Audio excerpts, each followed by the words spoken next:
President Biden was on the stump today in the increasingly red state of Florida. He told seniors he would save Medicare and Social Security from evil Republicans.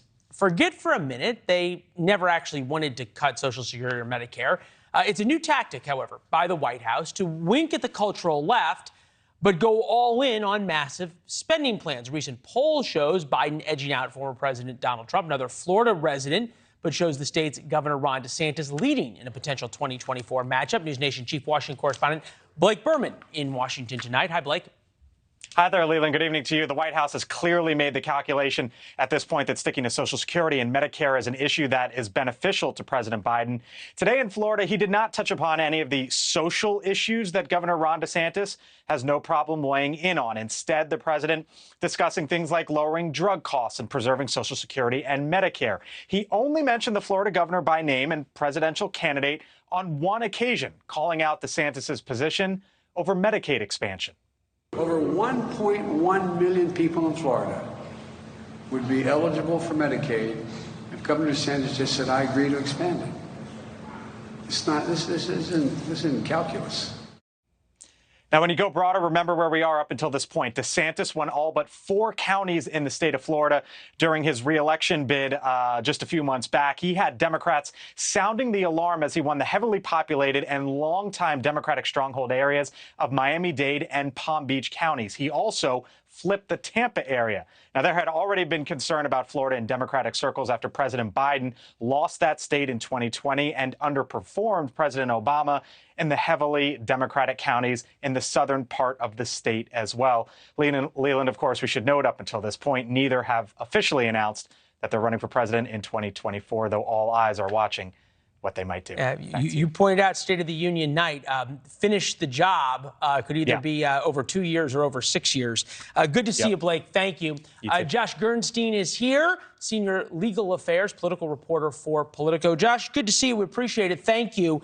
What is behind the scenes of this calculation of sort of letting the far left do whatever they want socially and culturally, not talk about it, and just drilling in on the kind of the traditional pocketbook issues? Well, I think the calculation at the White House is that as long as President Biden supports the more left-wing elements of the Democratic Party on these culture war issues, by, making brief mention in the State of the Union, say, of LGBT rights or transgender kids, as long as he does that in passing, they're not asking him to go on a road show to talk about those issues. And the White House has calculated, especially in a place like Florida, where some of former President Trump's, culture war messages seem to resonate pretty strongly, that this is something that he can take an economic message there that, seems to sit better with the populace, especially when he brings it around to these issues of Social Security and Medicare of acute interest to the aging or elderly population of Florida. For sure. You vote your pocketbook first. Culture issues tend to be luxury issues, if you will. That said, is there anything is there? There's something pretty disingenuous by saying Republicans want to cut Social Security and Medicare. They don't. It's pretty clear that they never have. Rick Scott, you could argue, has a proposal that could possibly do it. Does it matter, though, in the world we live in, that what he's saying or leading people to believe just quite isn't true? I think what a lot of people pointed to is the fact that at this speech today, they put Rick Scott's program in the seats of all the chairs that had been lined up to listen to Biden. Probably the people coming were Biden supporters anyway. Maybe that's part of the calculation, Leland.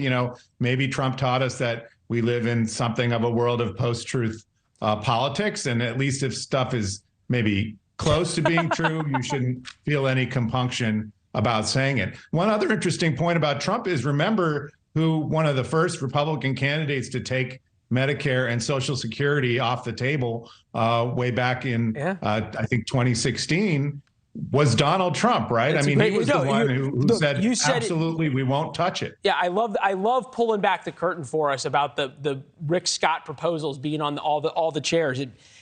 They're playing to win. Sure looks like they're running for re-election. Hey, Josh, I appreciate it. Read your stuff often in Politico. It's great. Thank you. Thank you, Leland. Take care. Thanks for watching. Go to newsnationnow.com to find News Nation on your television provider.